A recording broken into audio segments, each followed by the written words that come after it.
Self care यानी कि खुद की देखभाल करना, ये मुझे लगता है सभी के लिए ज़रूरी है, चाहे मर्द है, चाहे औरत है, किसी को भी अपनी सेल्फ़ केयर करनी चाहिए। बट सेल्फ़ केयर करने का मतलब ये नहीं कि आप हर समय पार्लर में ही बैठे हैं। सेल्फ़ केयर करने का मतलब ये है कि आप अपने इमोशंस की कितनी केयर करते हैं। आपको जब थकावट हो रही है तो आप कितना रेस्ट कर पा रहे हैं, आप अपने दिमाग को, अपने शरीर को कितना आराम दे पा रहे हैं। कुछ लोग कहते हैं कि अगर सेल्फ़ केयर में लगे रहेंगे तो मैं सेल्फ़िश हो जाऊँगी।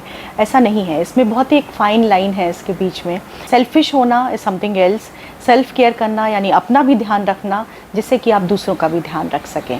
तो अगर आप फिज़िकली, मेंटली दोनों तरह से हेल्दी हैं, स्ट्रॉन्ग हैं, तभी आप दूसरे का भी ध्यान रख पाएंगे। तो सेल्फ़ केयर करें। महिलाएं सेल्फ़ केयर थोड़ा सा कम करती हैं, क्योंकि अगर वो किसी और की केयर करने लगती हैं तो उसी में अपनी लाइफ को पूरी तरह से इन्वॉल्व कर देती हैं। जब मेरे पास ओपीडी में महिलाएं आती हैं तो मैं उनसे पूछती हूँ कि 24 घंटे में खुद को कितना टाइम देते हो आप। उनको सोचने में बहुत टाइम लगता है कि वो खुद को कितना टाइम देते हैं। खुद को टाइम दें, वही सेल्फ़ केयर है, जिसमें कि आप मेंटली भी एक तरह से रिलैक्स हो रहे हैं और फिज़िकली भी रिलैक्स हो रहे हैं। सो बॉडी को भी रिलैक्सेशन चाहिए और माइंड को भी रिलैक्सेशन चाहिए। That's called the self care.